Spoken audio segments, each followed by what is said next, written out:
台湾话艺术水阁好，国情解说两句啊，互你做参考。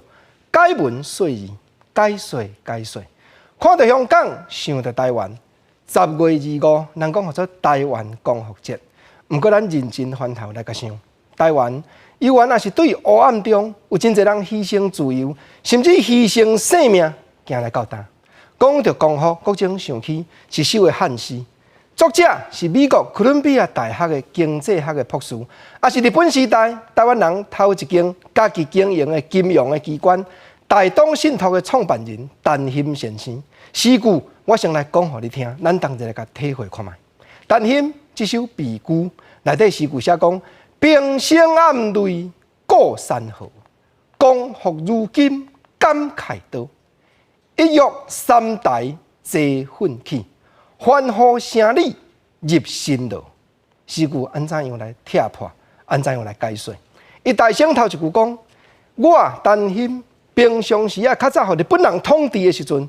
时常咧想故国的山河，谁知影讲台湾如今真正已经光复了，心肝头感慨定定塌塌。虽然讲社会上大家一声喊话，各界拢真欢喜，奋起要欢迎光复，欢迎新的政府。谁知影讲我伫众人欢呼的声音中间，却进入新政府的监牢。为什么写这款的诗？过程怎样？李小峰教授要写一本册，叫做《林茂生、陈欣和因的时代》。林茂生是台湾头一个文学博士，陈欣是国政头拄我所讲，日本时代台湾头一间台湾人家己办的金融机关的创办人。啊，国民党政府接受台湾的时，原因就是因为陈欣伊留学美国的哥伦比亚大学的博士，就掠伊当作汉奸这种的罪名掠落狱。经过1个月审问甲侦查，最后也是掠无罪，放伊出来。陈欣才来写出这首诗。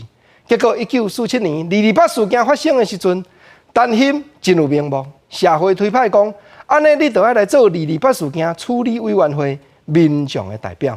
谁知影讲去引人做民众的代表，搁刷落来这个过程是陈欣的大汉后生家己回想的。讲1947年3月11早起6点，门外有人伫咧下潮，4、5个警官徛伫遐，我才出手要甲因烧酒问呢。老爸伫咧老母的陪伴的中间开始行出门，伊阁甲我的肩胛头搭咧，讲爱听老母的话。自安尼坐上平安车，我想无到讲这是我一生最后一摆来甲我的老爸见面，而且阁是永远的离别。陈欣从此以阴谋叛乱的手咬来互国民党处死，伊所有的产业，伊所办的大东信托，也互国民党政府的人马来接收，都是有真侪高人，真侪先辈。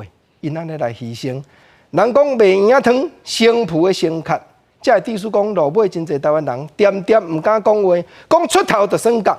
啊，原来有真侪人出来冲，出来拼，才有今仔日这当今台湾民主的结果。啊，由完到即目前，啊，阁有真侪人拼死命要离开黑暗的国家，你敢知？